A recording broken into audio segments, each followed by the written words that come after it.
Chama agora a julgamento o agravo regimental no HC 843.179 da relatoria do ministro Jesuíno Rissato, com a presença do doutor Luiz Irapuã Campelo Bessa Neto.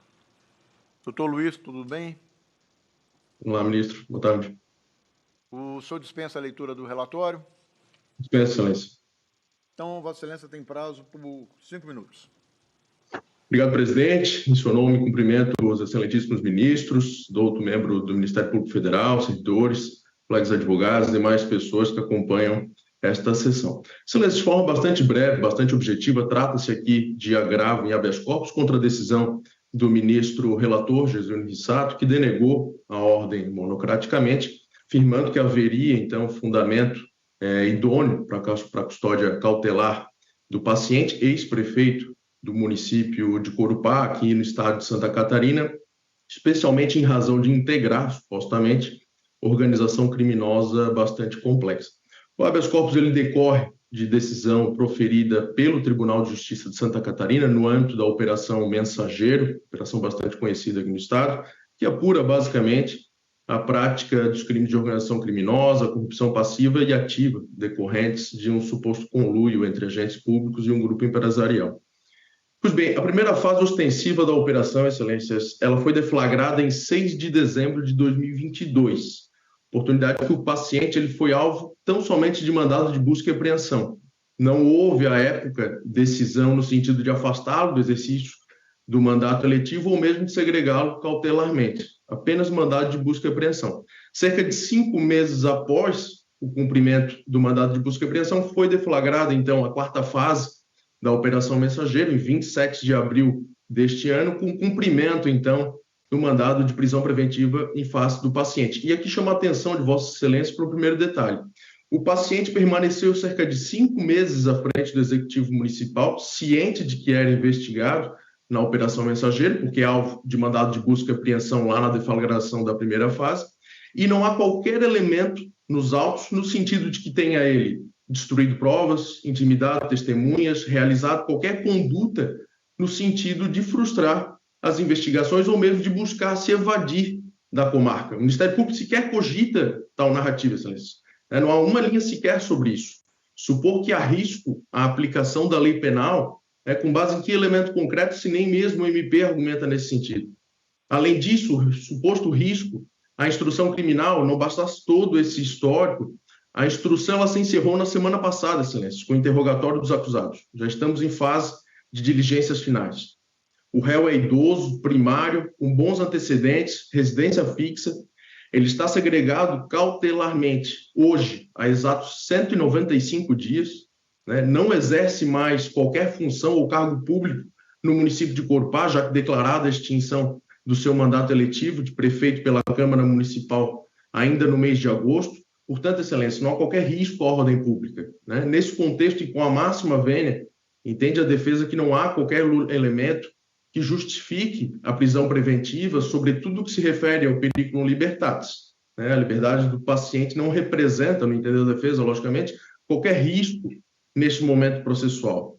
Além disso, a suposta organização criminosa investigada, e aqui tomo as palavras do excelentíssimo ministro Sebastião nos julgamentos dos habeas corpus 832.407 e 820.075, ambos oriundos da Operação Mensageiro, essa suposta organização criminosa ela já foi desbaratada, o seu funcionamento interrompido e seus supostos integrantes desvendados.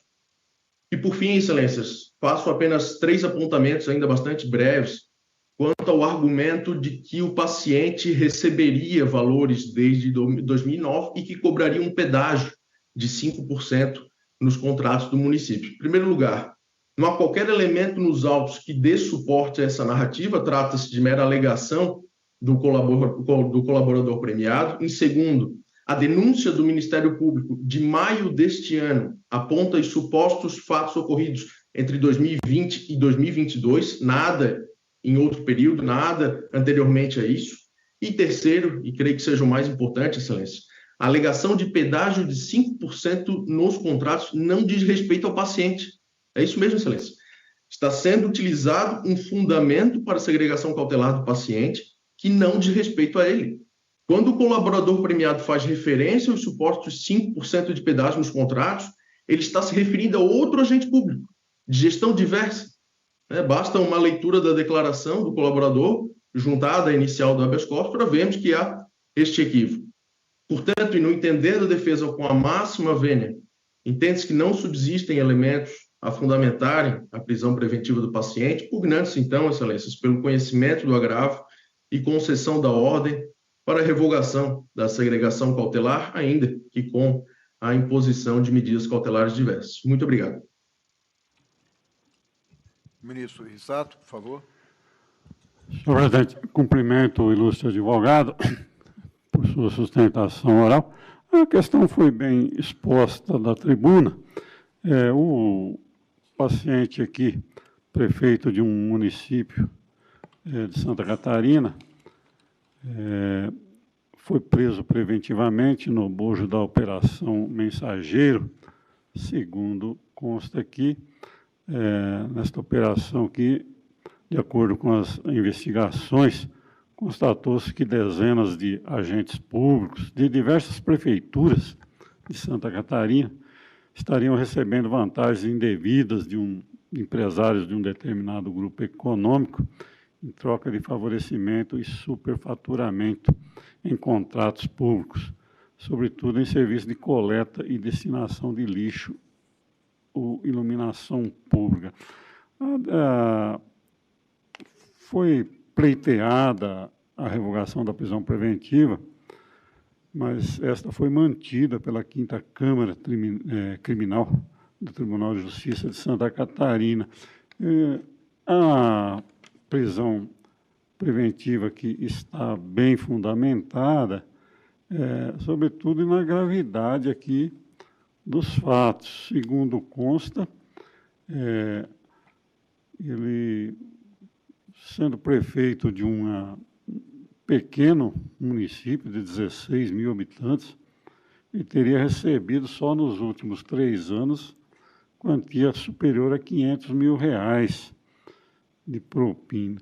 E o que me chamou a atenção, que também no acórdão atacado do Tribunal de Origem, é que em dezembro de 2022 ele já teria sido alvo de busca e apreensão. E mesmo depois dessa busca e apreensão, ele teria prorrogado contratos nos quais ele supostamente teria recebido propina por meio de aditamentos, pelo menos em 3 contratos. Isso depois de já deflagrada a primeira fase da operação. Então, isso aqui me chamou a atenção, esse comportamento do paciente. Eu estou mantendo a prisão preventiva. Vou dar um destaque, que é uma divergência do ministro Sebastião. Eu estou disposto a ouvir as razões. Bom, não é exatamente a hipótese do HC 832-407, que cuida da mesma operação, mas eu acho que é uma hipótese semelhante.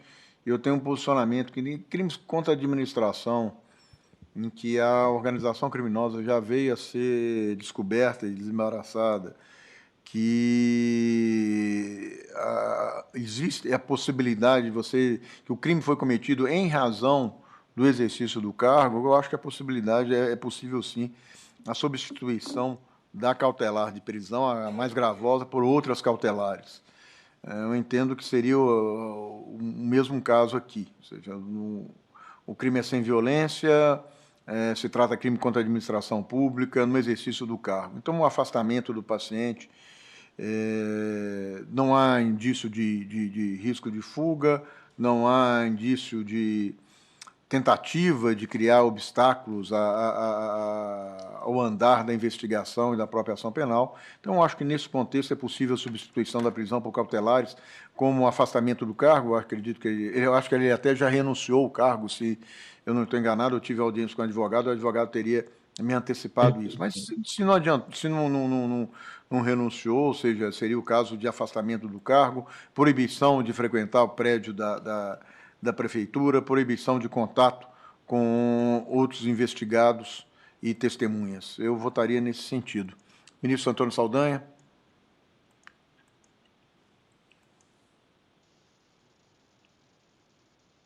Ministro Saldanha? Estou pensando.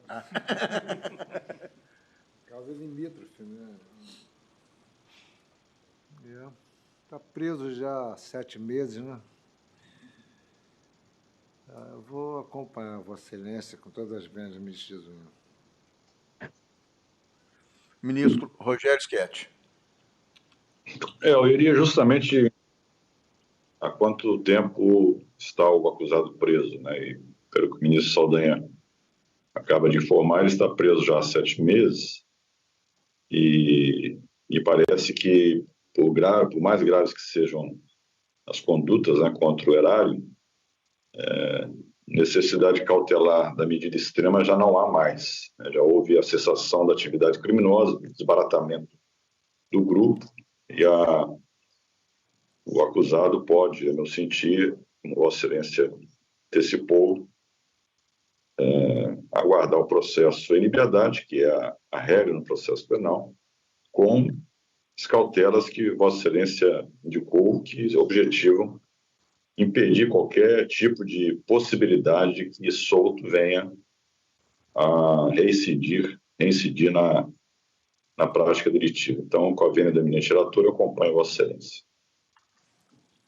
Então, a turma, por maioria, vencido o eminente relator, proveu o agravo regimental para conceder a ordem nos termos do voto do ministro Sebastião Reis.